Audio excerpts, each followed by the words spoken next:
Hey guys, welcome back to Sartaj sir की class. तो guys, आज है हमारी सुपर एडवांस इंग्लिश स्पीकिंग की क्लास का 18वां दिन और आज की क्लास आपकी लाइफ की एक यादगार क्लास होने वाली है। आज आप वो चीज सीखेंगे जो शायद आपने जिंदगी में अपने कभी नहीं सीखी होगी। बहुत मजा आएगा आपको। आज मैं आपको कौन सा टॉपिक पढ़ाने वाला हूं ये तो मैं आपको बाद में बताऊंगा। फिलहाल मैं आपसे एक सवाल पूछना चाहता हूं, और अगर आप दिल से इंग्लिश स्पीकिंग सीखना चाहते हो, वाकई में आपके अंदर जुनून है कि मैं एक दिन इंग्लिश बोलूंगा, इंग्लिश में लिखूंगा और दूसरों की इंग्लिश में बात समझूंगा, उनको इंग्लिश में जवाब दूंगा, तो मेरे एक सवाल का जवाब अपने दिल पर हाथ रखकर बिल्कुल सच सच देना। सवाल यह है कि मान लो आप अपने घर से अपने ऑफिस जाते हो। अगर आप रियली में जाते हो तो मानने की जरूरत नहीं है, और नहीं जाते हो तो मान लो, और आप अपने ऑफिस जाने के लिए अपने घर से एक ही रास्ते का इस्तेमाल करते हो, उसी रास्ते से डेली ऑफिस जाते हो और वापस घर आते हो। अब मान लीजिए कि अगर वो रास्ता कुछ दिनों के लिए बंद हो गया, मतलब बारिश की वजह से टूट गया, कोई कंस्ट्रक्शन चल रहा है, मेट्रो का काम चल रहा है, या उस रास्ते को कुछ दिनों के लिए बंद कर दिया गया है, तो आप क्या करोगे? मैं आपको दो ऑप्शन देता हूं, एक चूज कीजिएगा अपने मन में।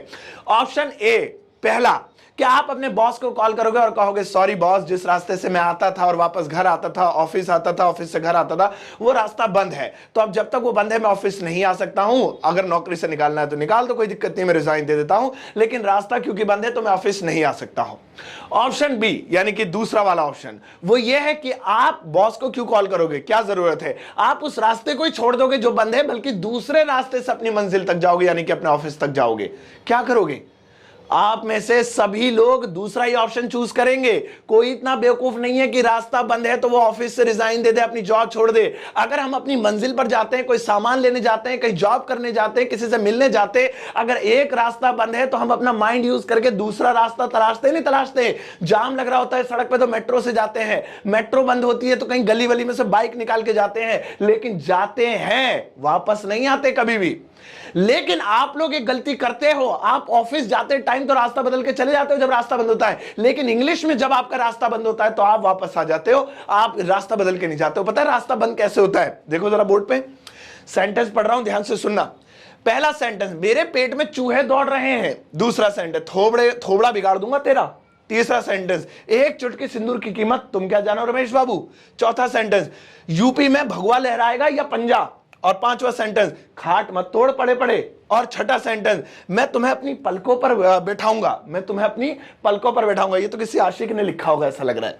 चलो अब देखो, इन सारे सेंटेंसेस में से अगर मैं कहूं कि बनाओ, तो आधों में से वापस लौटाओगे, कह दोगे अरे सर जी अभी तो बेसिक ही चल रहा, अभी तो टेंस कराएं, ये कैसे बनेंगे, इसमें चुटकी की इंग्लिश नहीं आती, सिंदूर की नहीं आती, थोबड़े की नहीं आती, खाट मत तोड़ को क्या बोलूंगा, पलकों पर बिठाऊंगा कैसे बनाऊंगा। इसका मतलब है, मना करने का मतलब है कि रास्ता जो है बंद है, आप वापस आ रहे हो, आप कह रहे हो मैं ऑफिस नहीं जाऊंगा, मेरा ऑफिस जो है वो तो खुला है, लेकिन ससुरा रास्ता बंद है, मैं वापस आ जाऊंगा। बस यही चीज आज आपको खत्म करनी है और यही मैं सिखाऊंगा।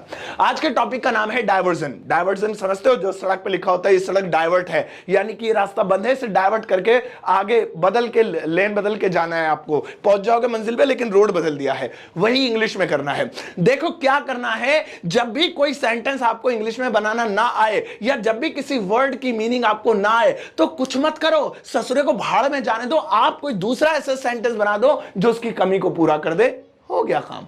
जरा देखो, एक जल्दी सिखाता हूं फिर आराम आराम से सिखाऊंगा। जैसे मेरे पेट में चूहे दौड़ रहे हैं, अगर मैं लिख दूं आई एम हंग्री, 3 शब्द, और मैं कहूं बन गया, मेरे पेट में चूहे दौड़ रहे की इंग्लिश बन गई। अब आपको अरे अरे रुको रुको रुको, इसमें चूहे की इंग्लिश कहां है? माउस कहते हैं। इसमें दौड़ने की इंग्लिश कहां है? रनिंग कहते हैं। इसके अंदर पेट तो आया ही नहीं, स्टोमक क्या बोलते हैं? अरे ना आए, क्योंकि अच्छी इंग्लिश उसकी नहीं होती जो डिट्टो ट्रांसलेशन करे कि भैया पेट की भी इंग्लिश आए, चूहे की भी इंग्लिश आए, दौड़ने की भी इंग्लिश आए। अच्छी इंग्लिश उसकी होती है जो किसी भी तरीके से ससुरा अपनी बात को समझा दे सामने वाले को। बस मतलब आप फॉरेन कंट्री में गए, आपको इंग्लिश नहीं आती है और आपको भूख लग रही है और आपने कहना है अरे अंग्रेज मेरे पेट में चूहे दौड़ रहे हैं, तो आप ये मत सोचना कि चूहे की इंग्लिश तो पता है, पेट की पता लग जाए तो पेट भर जाएगा, खाना मांग लूंगा। नहीं, आप ये बोल दो आई एम हंग्री, और 10 तरीके हैं, वो बोल दो आई नीड फूड, मुझे खाने की जरूरत है, आई वांट फूड, मुझे खाना दे दो, आई एम फीलिंग हंग्री, मुझे भूख लग रही है, आई एम हंग्री, मैं भूखा हूं। 70 तरीके हैं। तो कुल मिला के ये पता चला, डिट्टो ट्रांसलेशन मत करो, उस जैसा एक सेंटेंस खड़ा कर दो जो उसकी मीनिंग व्यक्त करता हो, आपका काम हो गया। आपसे बड़ा अंग्रेज कोई नहीं है। यही तो करना है। चलो देखो, एक और देखो, लिखा है थोबड़ा बिगाड़ दूंगा तेरा। अब मैं ये सेंटेंस आपको दे दूं, आप कहोगे थोबड़े की इंग्लिश क्या होगी, बिगाड़ने को क्या कहेंगे सर, बिगाड़ने को क्या कहेंगे, थोबड़ा गूगल पे सर्च करेंगे थोबड़े की इंग्लिश, गूगल कहेगा अरे मेरा थोबड़ा क्यों देख रहा है, सर से पूछ अपने। तो भाई साहब कुछ नहीं करना है, आपको थोबड़े की इंग्लिश नहीं आती है, थोबड़े से मिलता जुलता सेंटेंस देखो, थोबड़ा बिगाड़ दूंगा, चेहरा बिगाड़ दूंगा, फेस बिगाड़ दूंगा, नूरानी चेहरा बिगाड़ दूंगा, ये सब मिलते मिलते चेहरे कह रहा हूं वर्ड्स है। तो थोबड़ा नहीं आ रहा कोई बात नहीं, थोबड़े से मिलता जुलता वर्ड है चेहरा, चेहरे की तो इंग्लिश तुम्हें आती होगी फेस। अब चलो फेस बिगाड़ दूंगा, सर बिगाड़ने को क्या कहेंगे, कोई बात नहीं, फिर बिगाड़ने से मिलते जुलते ढूंढ लो, जो वर्ड नहीं आ रहा उसे भाड़ में जाने दो, उसके भैये ढूंढो, उससे मिलते जुलते शब्द ढूंढो। फेस बिगाड़ दूंगा, फेस तोड़ दूंगा, फेस खराब कर दूंगा, फेस मोड़ दूंगा, फेस फाड़ दूंगा, ब्लास्ट कर दूंगा, ओहो मिल गया, तोड़ दूंगा, ये ज्यादा अच्छा लग रहा है, फेस तोड़ दूंगा तो ब्रेक कहते हैं।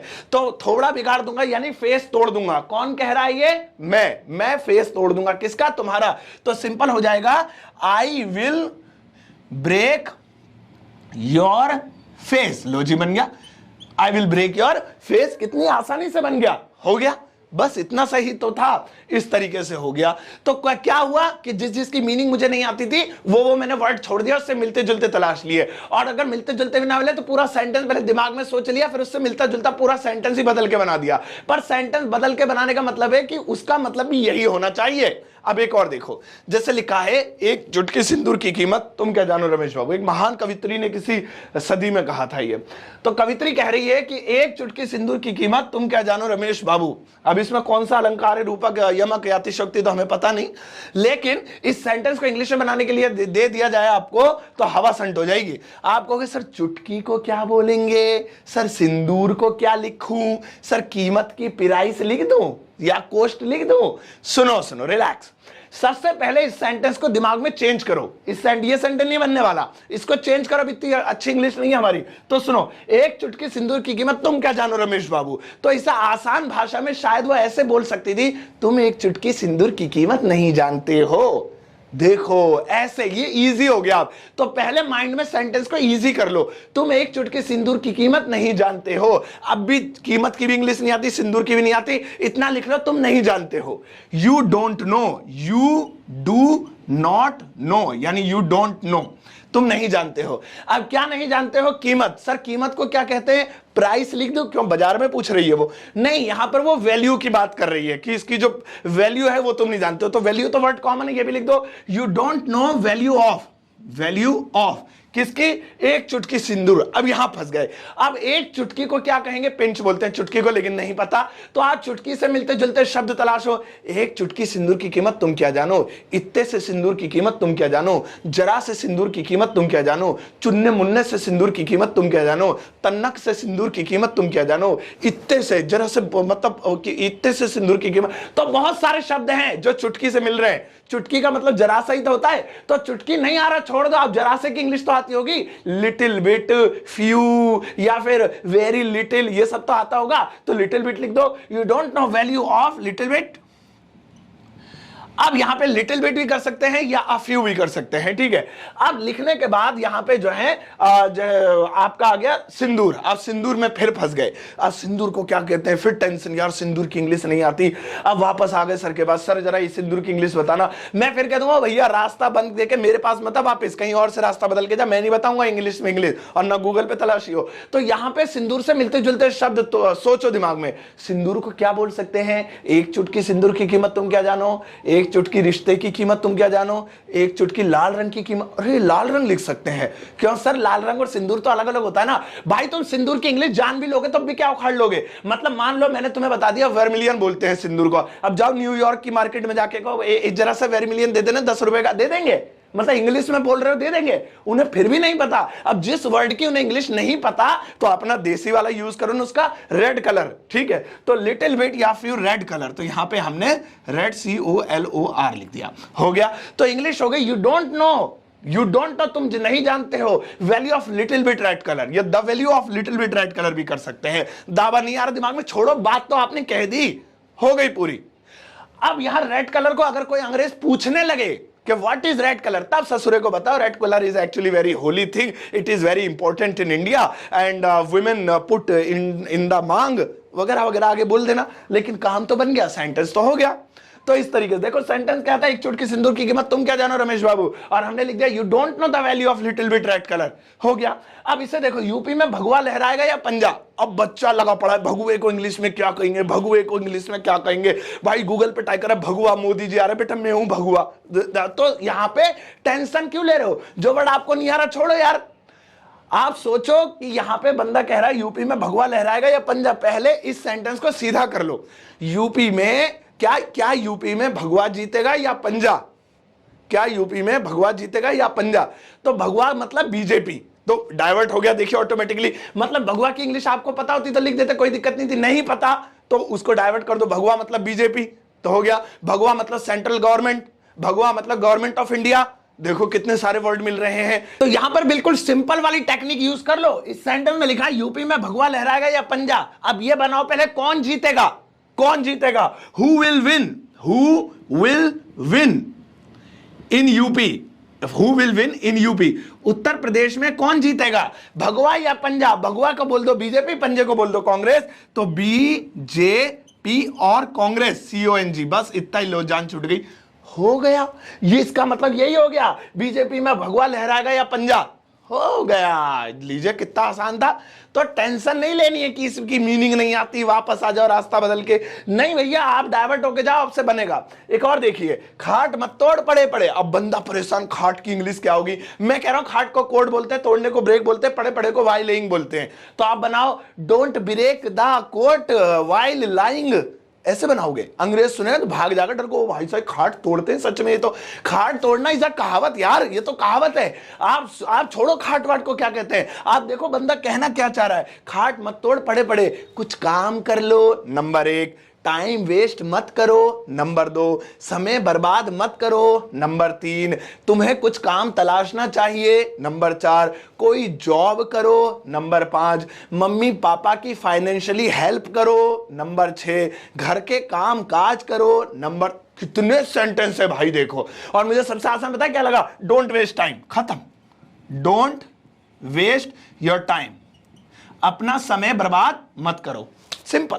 खाट मत तोड़ पड़े पड़े, डोंट वेस्ट योर टाइम, बन गया। अब इसे मसले ने खाट तो आया नहीं, तोड़ना तो आया, भैया कुछ नहीं आएगा आपको, मैंने कहा ना वर्ड टू वर्ड ट्रांसलेशन करने वाला अच्छी इंग्लिश वाला नहीं होता, अपने मन की बात को समझा दे, बस जो कह दे। मैंने मन में समझ लिया, अच्छा खाट मत तोड़ पड़े पड़े, या अंग्रेज को बोलना है तो खाट वाट छोड़ो, कुछ ऐसा बोल देता हूं कि समझ जाए क्या लिखा है। भैया ये लिखा है कि डोंट वेस्ट योर टाइम, हो गया। एक और लास्ट वाला लेते हैं, लिखा है मैं तुम्हें अपनी पलकों पर बैठाऊंगा, बताओ कितना वेट होगा उसके, कम से कम 50-60 किलो की होगी, तो क्या पलकें तो टूट के उसके नीचे गिर जाएंगी। तो कहते हैं फिर भी फेंकने की बात, जो है फेंकते हैं इतनी लंबी लंबी, मैं तुम्हें अपनी पलकों पर बैठाऊंगा, तो यहां पे सच में पलकों की इंग्लिश क्या, I will make you sit on my eyelid, ऐसे मत बना लेना, क्या बनाएंगे, मैं तुम्हें बहुत प्यार करूंगा। कितना भाई सिंपल है, देख प्यार व्यार कुछ नहीं आ रहा इसमें, फिर भी लिख दो आई will love you very much, I will love you very much. आप और भी कुछ लिख सकते थे, आई विल केयर फॉर यू, मैं तुम्हारी बहुत देखभाल करूंगा, ऐसे जैसे मतलब 2-3 महीने की बच्ची होती है, सब जो है पोटी वोटी धोऊंगा तुम्हारी।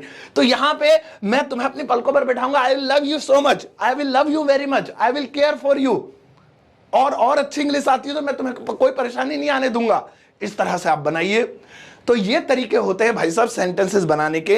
याद रखना लाइफ में अब आगे से किसी भी तरीके का कोई सेंटेंस आए, आप ये बोलकर वापस बिल्कुल मत आना यार ये वाला तो टेंस ही नहीं किया, यार इसके लास्ट में तो चलेगा चलेगी चलेंगे आ रहा है, ये वाला तो मॉडल ही नहीं किया, यार इस वर्ड की तो मीनिंग ही नहीं पता, यार इसकी तो गूगल पे भी नहीं मिल रही, यार सर नहीं बता रहे, यार डिक्शनरी में नहीं मिली। भाई अगर तुम ये ट्रिक आजमा लोगे, दुनिया के सारे सेंटेंसेस अब तुम ट्रांसलेट कर सकते हो। अब मैं देता हूं आपको कुछ सेंटेंस, ये इस वक्त अपनी स्क्रीन पे आप जो देख रहे हैं ये हैं हमारे 5 सेंटेंसेस, और आपको इन्हें इंग्लिश में ट्रांसलेट करना है। अगर आप इन्हें जैसे लिखे वैसे कर पाते हैं तो ठीक है। अब मैं तो कहता हूं आप इन्हें एज इट इज मत लिखिएगा, जैसे लिखे आप डाइवर्ट करके लिखिए, यानी कि इस तरह से लिखिए बस के जो कहना चाहते हैं वो बात आपकी पूरी हो जाए और बस बात खत्म। तो ठीक है ना, फिर से बता रहा हूं, अच्छी इंग्लिश उसकी नहीं होती कि जो मतलब जो है क्या नाम है वर्ड टू वर्ड ट्रांसलेशन करता है। अच्छी इंग्लिश उसकी होती है जो किसी तरह से घुमा फिरा के सही बात को कह दे बस। तो इसी तरह से घुमा फिरा के आप यूज करना। तो आज की इस क्लास में हमने भैया सीख ली बहुत कमाल कमाल की चीजें। अगले दिन की क्लास में मिलूंगा। अब प्लीज इस वीडियो को लाइक कीजिएगा, शेयर कीजिएगा अगर कुछ पसंद आए तो प्लीज। और हाँ, जो होमवर्क मैंने आपको दिया है उससे आप वीडियो के कमेंट सेक्शन में जाकर उसका आंसर पोस्ट कीजिएगा। मैं आपके बेस्ट आंसर को पिन अप करूंगा जो हमेशा लाइफ टाइम इस वीडियो के कमेंट सेक्शन में सबसे टॉप पर दिखाई देता रहेगा, चमकता रहेगा। अपना ध्यान रखिएगा, तब तक के लिए टेक केयर, बाय बाय।